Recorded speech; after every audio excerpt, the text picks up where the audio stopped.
It should have been a simple scan run. That's all Lieutenant Zayla signed up for when she boarded the Crixian diplomatic cruiser. Chart some newly discovered sectors on the edge of contested space, upload the readings, go home. No fighting. No contact. No mess. She was a biologist, not a soldier. And definitely not a spy. She just wanted a clean mission. But fate has a way of cracking even the most polished of plans.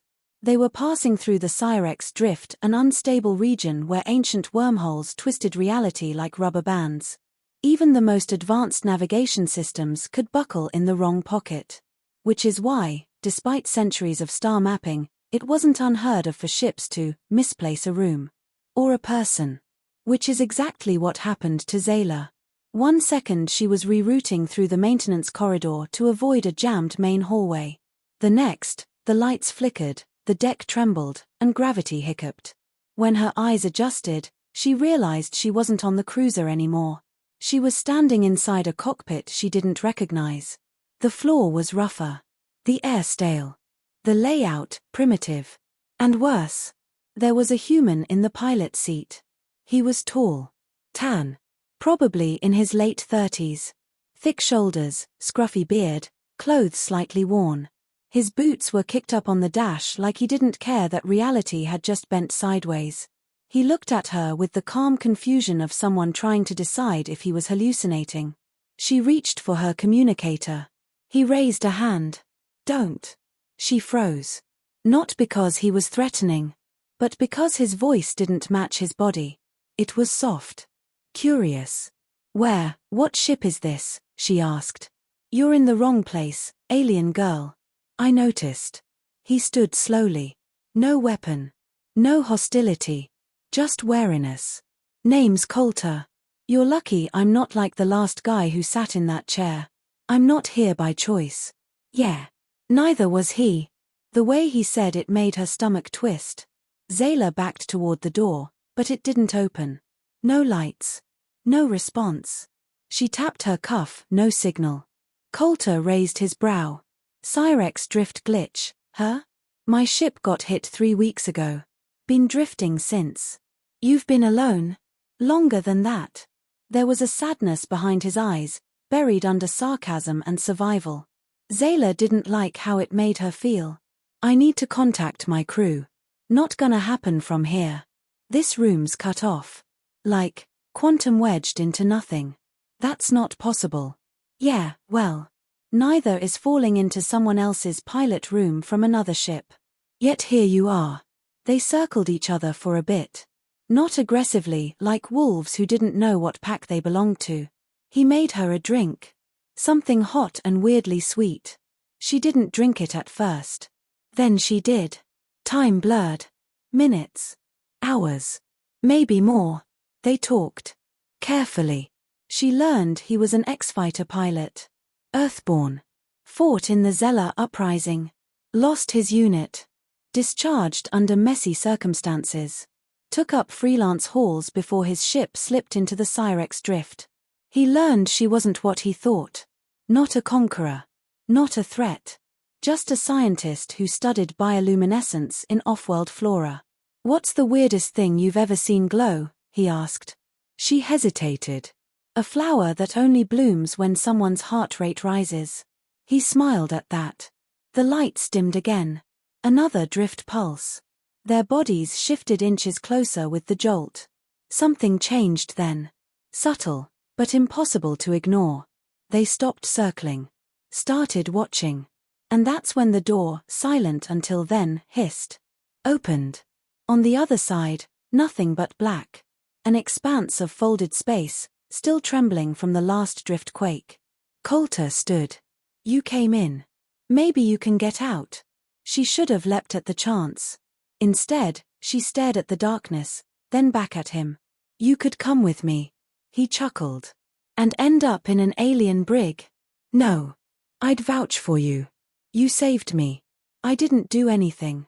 You didn't shoot me. That's enough. He looked at the void. Then at her. All right. Let's screw with reality a little more. They stepped through together. The ship twisted. Bent. Reality groaned. And they woke up, not in her cruiser. Not in his ship. But in a different room entirely. No doors. No walls. Just light. And a voice. 2 frequencies aligned. Match rate, 98.7%. Zayla and Coulter locked eyes. The room shifted again. And this time, it felt personal. To be continued. Coulter hated being unarmed in strange rooms. It went against everything his military training had burned into him. But standing next to Zayla, in that white space without walls or doors, he felt something stranger than danger. He felt calm. The light around them hummed like a living thing. Not too bright. Not too dim. No visible walls, yet they weren't falling. It was a void, and yet, it felt like a cradle. "Where are we?" Zayla whispered. Coulter shook his head. Not the drift anymore. Some kind of construct. Maybe, quantum-generated. But it's watching us. Analyzing us, the voice returned, soft and non-threatening. "You are in a compatible resonance field. Unique among known pairings." Zayla's eyes narrowed. "What does that mean?" The voice paused, then said, "You should remember." And just like that, light collapsed into color. A surge of memories, not just theirs, but altered, reimagined versions rushed through the space. Coulter saw himself as a soldier who never left Earth, while Zayla lived a life as a smuggler instead of a scientist. In each memory, they met. In different ways. In different places. But always, they met. Zayla gasped. "This isn't possible." "It's not memory," Coulter said, stunned. "It's probability." The voice chimed again. "Your frequencies, emotional, neural, quantum, resonate with unusually high convergence. Across timelines. You were not meant to meet, yet you always do." Suddenly, the room shifted. A corridor stretched in both directions. On one end, a door marked in Zishian glyphs, the language of Zayla's people. On the other, a metallic hatch bearing Earth military code. The voice said, "Choose. One door returns you. One erases the other." Zayla flinched. "Wait. What?" "One path leads to reintegration with your timeline. The other, with theirs. Only one can stay." Coulter's jaw clenched. "What kind of sick test is this?" "No test. A decision. Entanglement can't hold past this convergence point." Zayla's lips parted, but no sound came. Coulter took a step toward her. "You pick yours. I won't hate you for it." Her eyes glistened. "Why does it feel like we've already done this?" "Because maybe, we always make the same choice." She looked at the Zishian door. "Home. Command. Duty." Then back at him. "I didn't ask to fall into your ship. And I didn't ask to fall for an alien." Another silence. Then she laughed. Soft. Sad. "You're a damn idiot. And you're terrible at flirting." They stood between the doors for what felt like an eternity. Then she reached out. Grabbed his hand. "Let's not choose either. Let's find another way." The room vibrated. The voice spoke again, now unsure. "Deviating from binary choice disrupts process." "We don't care," she said. Coulter grinned. "You said it yourself. We're not meant to meet. But we always do. That has to mean something." The corridor began to fracture, walls dissolving, structure breaking down. "You're destabilizing the field," the voice warned. Zayla pulled Coulter into a sprint.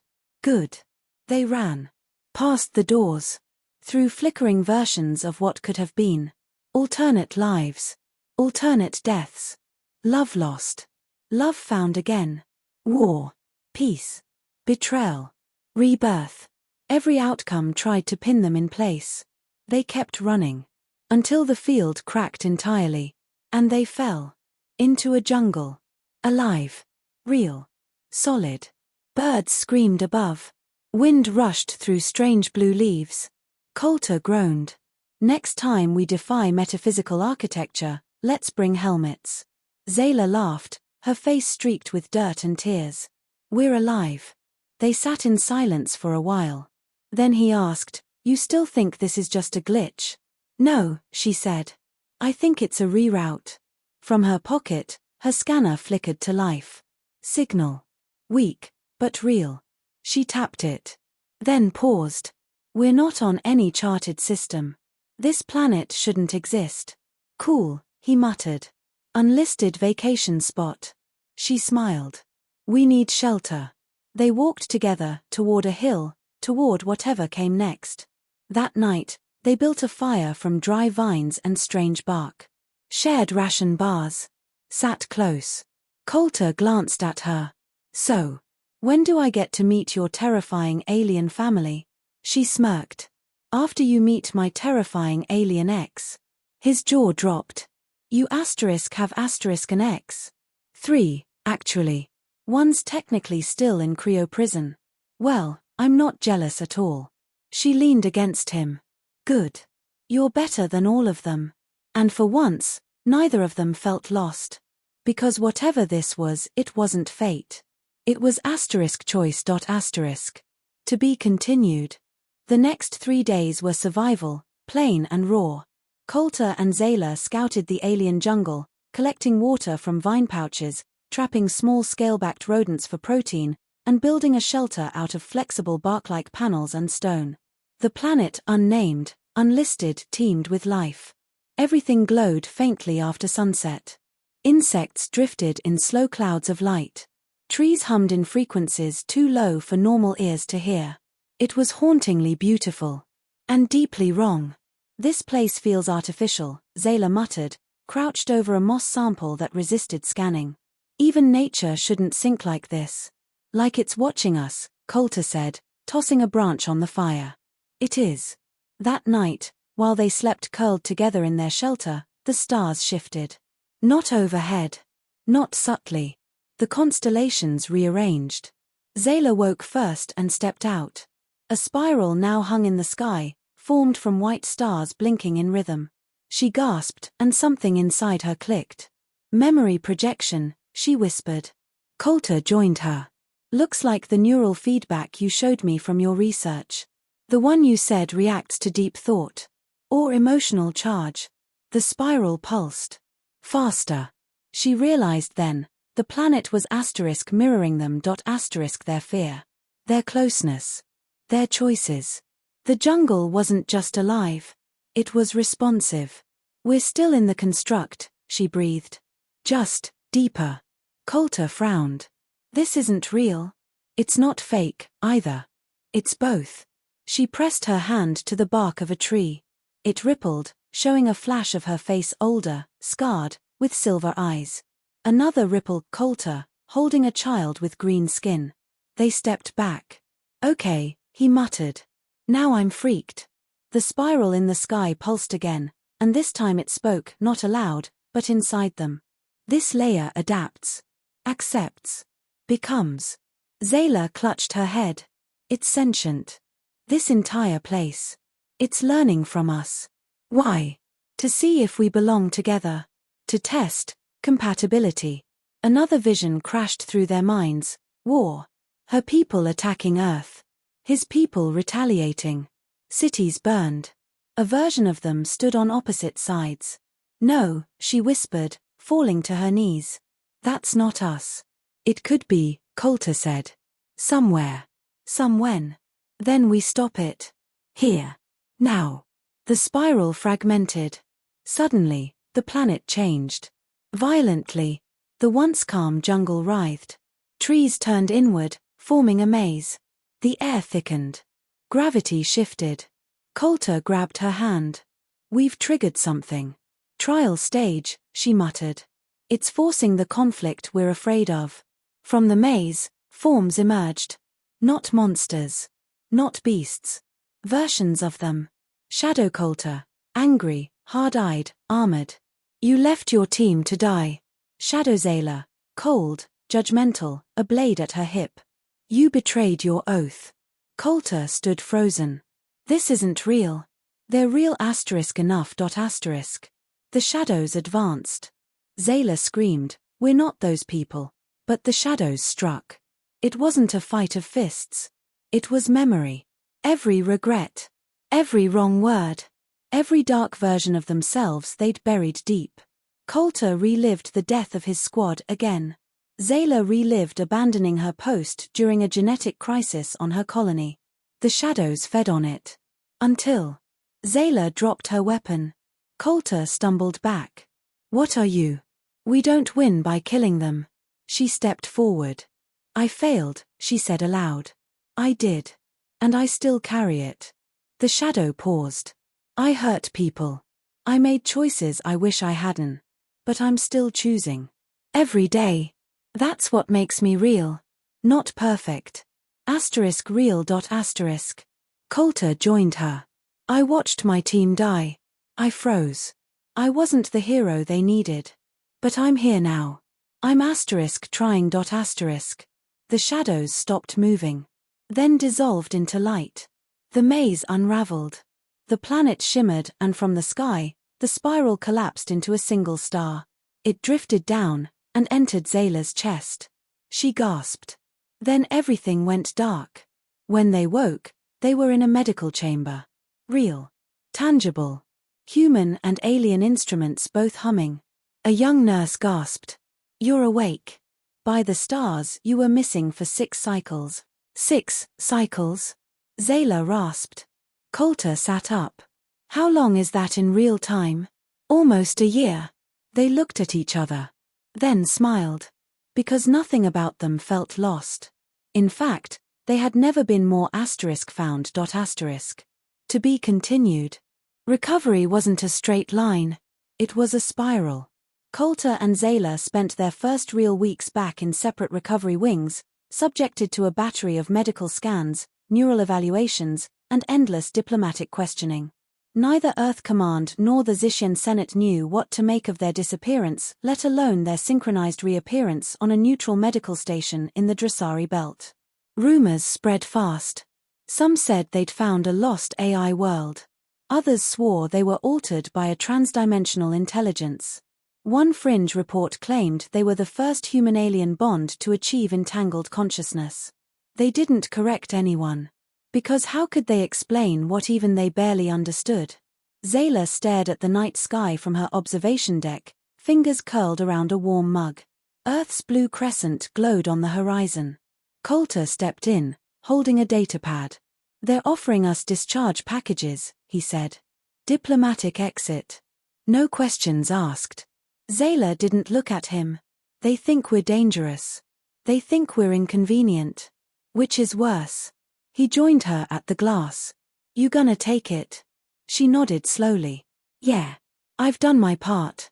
Let them keep their war games." He exhaled. "Me too." Then silence. He tapped the pad again. "They also offered us housing. Separate ones, obviously." She raised an eyebrow. "I said no," he added quickly. "I have a better idea." He turned the pad toward her. On it, a charter request. 1 ship. 2 co-commanders. Destination, open space. Mission, unregistered. Zayla smiled. 3 weeks later, they launched quietly from the station in a retrofitted courier ship painted in matte silver. No banners. No fanfare. Just 2 souls headed for the edge of known space, together. They called the ship Convergent. The first few months were quiet. Peaceful. They mapped asteroid rings, scanned nebulae, bartered for fruit on pirate moons. They kept logs, sent irregular updates, just enough to prove they weren't dead. And in between, they lived. They cooked. Argued. Laughed. Made love. Made repairs. Made progress. Sometimes Coulter would wake in the middle of the night, sweating from the memory of the shadow that wore his face. Zayla would hold him. Sometimes Zayla would stare too long into the starfield and whisper names no longer living. He'd hold her. And the ship never judged.